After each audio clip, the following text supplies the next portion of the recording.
আসসালামু আলাইকুম বন্ধুরা, টিয়া খানস ফ্যামিলি ব্লগে আপনাদের সকলকে জানাই স্বাগত। বন্ধুরা, আজকে আপনাদের সঙ্গে শেয়ার করব লাউয়ের খোসা ভাজা রেসিপি। এটা খুবই সুন্দর লাগে, আমার তো খুবই প্রিয় একটি রেসিপি বন্ধুরা। তো এবার থেকে লাউয়ের খোসা ফেলে না দিয়ে কচি লাউয়ের খোসাগুলোকে সুন্দরভাবে ভেজে এটা কিন্তু আপনারা গরম গরম ভাতের সাথে খেতে পারেন। অসাধারণ লাগে খেতে। আশা করছি রেসিপিটি আপনাদের ভীষণ ভালো লাগবে। এটা কিন্তু ভীষণ পুষ্টিকর এবং সুস্বাদু একটি রেসিপি। তো চলুন রেসিপিটি শুরু করা যাক। তো বন্ধুরা, গ্যাস অন করে ফ্রাই প্যান চাপিয়ে দিয়েছি আর দিয়ে দিলাম একটু কাচ্চিখানি সর্ষের তেল। খুবই কম পরিমাণে তেল লাগে বন্ধুরা। তেল গরম হয়ে গেছে, দিয়ে দিচ্ছি কালো জিরে, রসুন কুচি, দুটো শুকনো লঙ্কা আর দুটো চেরা কাঁচা লঙ্কা।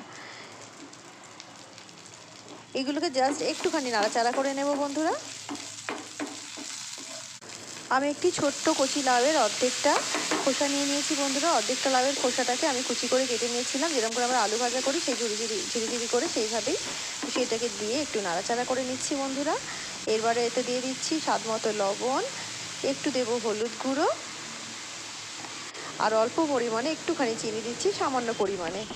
দিয়ে এটাকে ভালো করে নাড়াচাড়া করে নেব বন্ধুরা। করে এটাকে ঢেকে দেবো। ঢেকে 2 মিনিটের মতো এটাকে মিডিয়াম ফ্লেমে আমরা হতে দেবো। ফিরে এসেছি 2 মিনিট পর। এটাকে আবারও একটু নাড়াচাড়া করে নেব বন্ধুরা।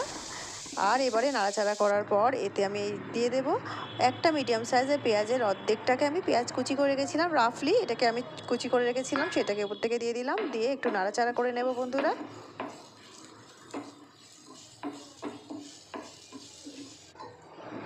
আবারও এটাকে ঢেকে দেবো। ঢেকে দিয়ে আরও 3 মিনিট মতো এটাকে লো ফ্লেমে কুক করলেই কিন্তু একেবারে আমাদের লাউয়ের খোসা ভাজা রেডি হয়ে যাবে বন্ধুরা। আর গরম গরম ভাতের সাথে খেতে এটা ভীষণ ভালো লাগে। আর আমি পেঁয়াজটাকে পরে দিয়েছি, কারণ প্রথমে দিলে পেঁয়াজটা পুড়ে যেত আর ভালো লাগতো না স্বাদটা, সেই কারণে পরে দিয়েছি। তো বন্ধুরা, গরম গরম ভাতের সাথে কাঁচা লঙ্কাটা ডলে নিয়ে খেতে এটা এত স্বাদ, মানে এত সুন্দর লাগে যে মানে বলে বোঝাতে পারবো না বন্ধুরা। তো অবশ্যই একবার ট্রাই করুন। আশা করছি রেসিপিটি আপনাদের ভীষণ ভালো লাগবে। তো বন্ধুরা, রেসিপিটি কেমন লাগলো অবশ্যই কমেন্ট করে আমাকে জানাবেন। রেসিপিটি যদি আপনাদের ভালো লেগে থাকে অবশ্যই আমার চ্যানেলকে লাইক শেয়ার সাবস্ক্রাইব করে আমার সঙ্গে থাকবেন বন্ধুরা।